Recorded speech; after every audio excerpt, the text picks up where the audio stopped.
You need to leave. Now. Marcus, I'm your mother. I said now. 200 guests. A cathedral filled with white roses. My bride standing frozen at the altar in the dress she'd dreamed about since she was 7 years old. And me in my tuxedo, walking away from the woman I was supposed to marry to confront the woman who raised me. "You're embarrassing yourself," my mother hissed. "Get back up there and finish this." Security. I didn't raise my voice, I didn't have to. 2 men in black suits appeared at her side. "Please escort my mother out of the building. You think you know how this story ends. You think I'm the villain. You think a man who has his own mother removed from his wedding, in front of everyone, in front of God, in front of family who flew in from 3 different countries, must be cruel. Must be heartless. Must be someone you'd never want to become. But you don't know what happened before that moment.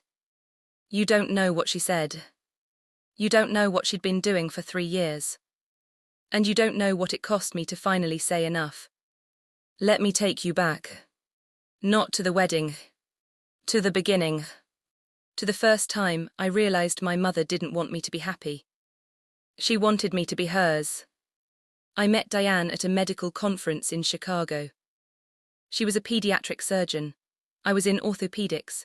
We ended up at the same hotel bar after a long day of panels, both of us too tired to sleep and too wired to be alone. We talked until 2 a.m. Then 3. Then the sun came up and neither of us had moved. I knew by the end of that night that I was going to marry her. Not because of chemistry, though there was that. But because of something rarer. She saw me. Not the version of me that performed for the world. Not the successful doctor, the dutiful son, the man who always said the right thing. She saw the tired parts, the scared parts, the parts I hid from everyone. And she didn't look away. I called my mother the next week to tell her I'd met someone. Her response should have been my first warning. "A surgeon, those women are cold, Marcus. Married to their careers, is she even capable of being a real wife? You haven't met her." "I don't need to, I know the type." I told myself she'd come around. That once she met Diane, once she saw how happy I was, she'd soften. That's what sons tell themselves when they're not ready to see the truth. The first meeting was a disaster. My mother criticized everything. Diane's handshake was too firm. Her dress was too plain. She asked too many questions, like she's interviewing for a job instead of joining a family. And when Diane excused herself to use the restroom, my mother leaned in and said, "She's not right for you, I can see it, a mother knows." I defended Diane.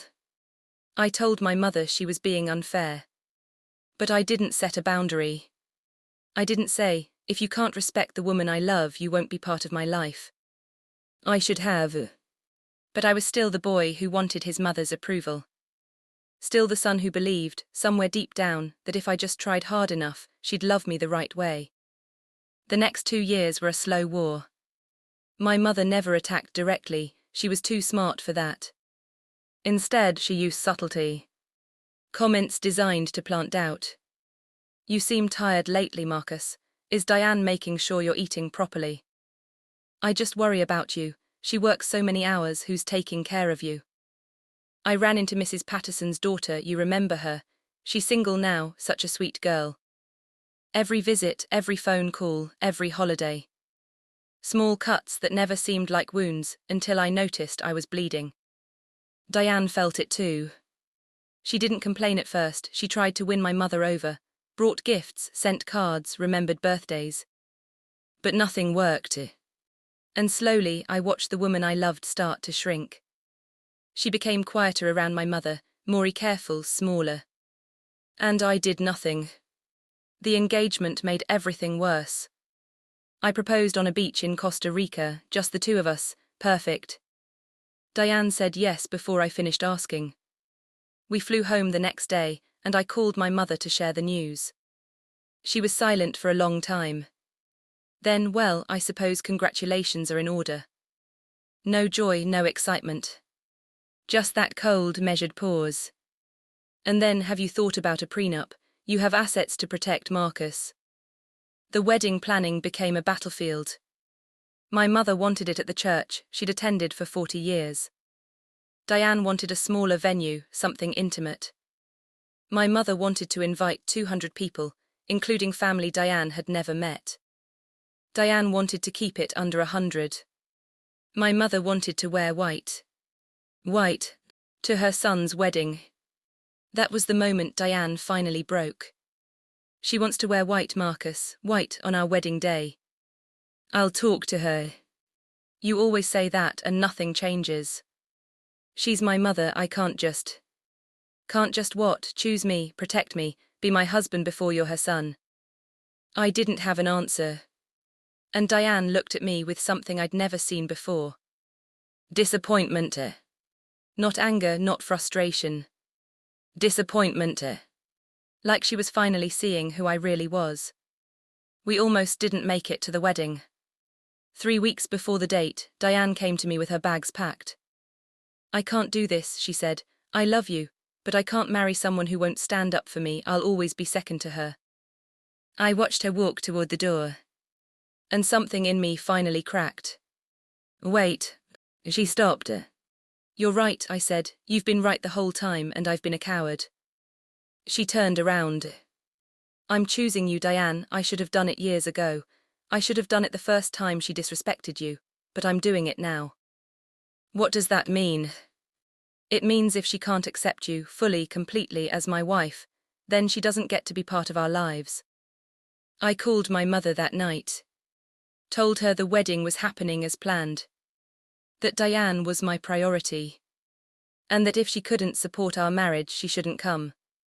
She laughed. Actually laughed. You'll regret this, Marcus. When that woman breaks your heart, and she will, don't come crying to me. Then she hung up. I thought that was the end of it. I thought she'd either skip the wedding or show up and behave. I was wrong. The morning of the wedding, everything was perfect. Diane was glowing, the venue was beautiful, our families were gathered. It felt like the start of something new. And then I saw my mother. She was in the 3rd row. Wearing a black dress. Black. To a wedding. I tried to ignore it. Tried to focus on Diane walking toward me. The music, the flowers, the moment I'd been waiting for. But my mother wasn't done. When the officiant asked if anyone objected to the marriage, she stood up. I have something to say. The room went silent. Diane's face went pale. And my mother pulled a piece of paper from her purse. My son deserves to know who he's marrying. This woman has been lying to him from the start. She unfolded the paper. Started reading. It was a private investigator's report. My mother had hired someone to dig into Diane's past. She read it out loud. Every detail. Diane's college debt. A relationship she'd had with a married professor 10 years ago, something she'd told me about in confidence, something she'd deeply regretted. She read it like a verdict. Like Diane was on trial. And everyone was watching. I looked at my bride. Tears streaming down her face. Her hands shaking. And I felt something I'd never felt before. Rage. Not at my mother. At myself. For letting it get this far. I stepped away from the altar. Walked toward my mother. Her eyes lit up. She thought I was coming to thank her, to see the truth, to call off the wedding. Marcus, I know this is hard, but you needed to. You need to leave now. Her face changed. Marcus, I'm your mother. I said now. The security guards appeared. My mother tried to resist, tried to make a scene. But I didn't waver. I watched them escort her out. And then I turned back to Diane. She was frozen. Humiliated in front of everyone she loved. On what was supposed to be the happiest day of her life. I walked to her, took her hands. I'm sorry, I said. I should have protected you a long time ago. She looked at me, tears still falling. Is this real? It's real, I'm choosing you, I'll always choose you. We finished the wedding. Not because we had to. Because we wanted to. Because after everything, after the ambush, the humiliation, the chaos, we still wanted to stand in front of everyone and say yes. Yes to each other. Yes to the future. Yes, despite everything. But here's the part no one tells you about standing up to a parent. It doesn't feel like victory. It feels like grief. That night after the reception, after the guests left and Diane fell asleep, I sat alone on the balcony of our hotel room. And I cried. Not for my mother. For the mother I wished I had. For the relationship that could have been. For the little boy inside me who still wanted her to love him the right way. I didn't speak to my mother for 18 months. No calls, no texts, no holidays. It was the hardest thing I've ever done. Because even when someone hurts you, even when they're toxic, manipulative, destructive, if they're your parent, there's a part of you that never stops hopping. Never stops wishing. Never stops leaving the door cracked, just in case.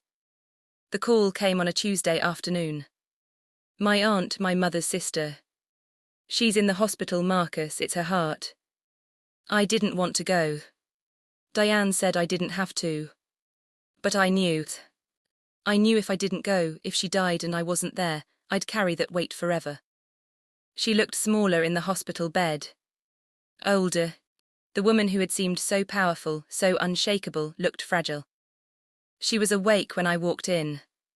And for a long time, neither of us spoke. You came, she finally said. I almost didn't. I know. Silence. I'm not going to apologize for protecting Diane, I said. For choosing my marriage, for having you removed, I'd do it again. I know. So why am I here? She looked at me, really looked. And for the first time in my life, I saw something behind her eyes. Fear. Not of death.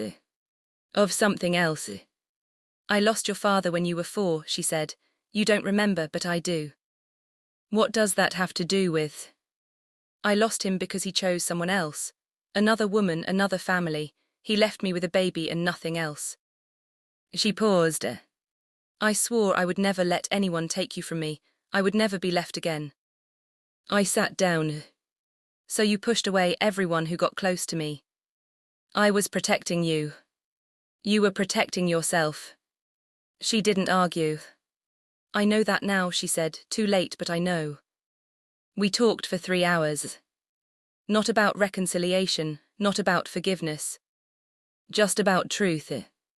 She told me things I'd never known, about her childhood, about my father, about the fear that had shaped every decision she ever made.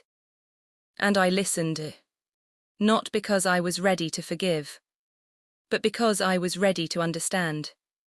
She survived the heart attack. We didn't become close again, that wasn't possible. But we found something else. A distant respect. An acknowledgement of wounds that couldn't be healed but could be witnessed. Diane and I have been married for 7 years now. 2 kids, a life we built on the foundation of that terrible, beautiful wedding day. And sometimes, late at night, she asks me if I regret it. Regret what? Having her removed, making that choice. I think about it every time.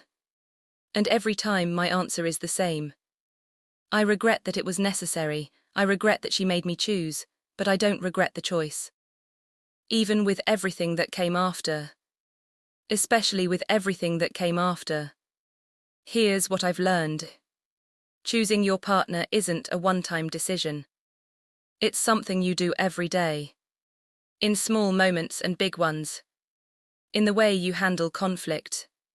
In the boundaries you set. In the things you refuse to tolerate. My mother taught me something that day. Not through wisdom, through failure. She taught me that love isn't possession.